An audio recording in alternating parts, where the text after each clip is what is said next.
एक और बात भी महत्वपूर्ण है और वो है गुलामी की मानसिकता से पूरी तरह मुक्ति। आज से 190 साल पहले 190 साल पहले साल 1835 में 1835 में मैकाले नाम के एक अंग्रेज ने भारत को अपनी जड़ों से उखाड़ने के बीज बोए थे।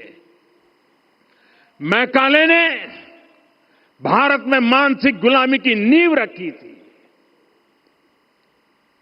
10 साल बाद यानी 2035 में उस अपवित्र घटना को 200 वर्ष पूरे हो रहे हैं।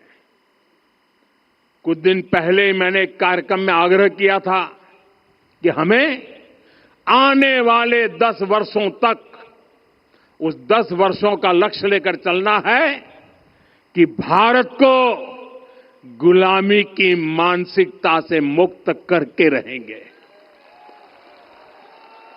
साथियों, सबसे बड़ा दुर्भाग्य यह है कि मैकाले ने जो कुछ सोचा था उसका प्रभाव कहीं व्यापक हुआ। हमें आजादी मिली लेकिन हीन भावना से मुक्ति नहीं मिली। हमारे यहां एक विकार आ गया कि विदेश की हर चीज, हर व्यवस्था अच्छी है और जो हमारी अपनी चीजें हैं उनमें खोट ही खोट है। साथियों, गुलामी की यही मानसिकता है जिसने लगातार यह स्थापित किया। हमने विदेशों से लोकतंत्र लिया। कहा गया कि हमारा संविधान भी विदेश से प्रेरित है, जबकि सच ये है कि भारत लोकतंत्र की जननी है, मदर ऑफ डेमोक्रेसी है। लोकतंत्र हमारे डीएनए में है। साथियों, अगर आप तमिलनाडु जाएंगे तो तमिलनाडु के उत्तरी हिस्से में उत्तीरमेरूर गांव है। वहां हजारों वर्ष पहले का एक शिलालेख है। उसमें बताया गया है कि उस कालखंड में भी कैसे लोकतांत्रिक तरीके से शासन व्यवस्था चलती थी, लोग कैसे सरकार चुनते थे। लेकिन हमारे यहां तो मैग्ना कार्टा की प्रशंसा का ही चलन रहा। हमारे यहां भगवान बसवन्ना, उनके अनुभव मंटपा की जानकारी भी सीमित रखी गई।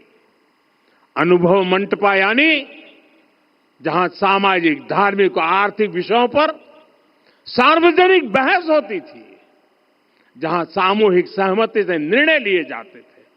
लेकिन गुलामी की मानसिकता के कारण इस भारत की कितनी ही पीढ़ियों को इस जानकारी से भी वंचित रखा गया। साथियों, हमारी व्यवस्था के हर कोने में गुलामी की इस मानसिकता ने डेरा डाला हुआ था।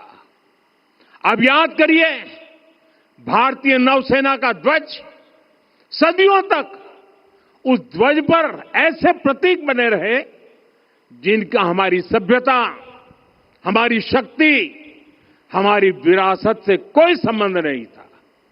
अब हमने नौसेना के ध्वज से गुलामी के हर प्रतीक को हटाया है। हमने छत्रपति शिवाजी महाराज की विरासत को स्थापित किया है। और ये सिर्फ एक डिजाइन में बदलाव नहीं हुआ, ये मानसिकता बदलने का क्षण था। ये वो घोषणा थी कि भारत अब अपनी शक्ति अपने प्रतीकों से परिभाषित करेगा, न कि किसी और की विरासत से। और साथियों, यही परिवर्तन आज अयोध्या में भी दिख रहा है। साथियों, ये गुलामी की मानसिकता ही है जिसने इतने वर्षों तक रामत्व को नकारा है। भगवान राम अपने आप में एक वैल्यू सिस्टम है। ओरछा के राजा राम से लेकर रामेश्वरम के भक्त राम तक और शबरी के प्रभु राम से लेकर मिथिला के पाहुन राम जी तक भारत के हर घर में, हर भारतीय के मन में और भारतवर्ष के हर कण कण में राम है। लेकिन गुलामी की मानसिकता इतनी हावी हो गई कि प्रभु राम को भी काल्पनिक घोषित किया जाने लगा। साथियों, अगर हम ठान लें अगले 10 साल में मानसिक गुलामी से पूरी तरह मुक्ति पा लेंगे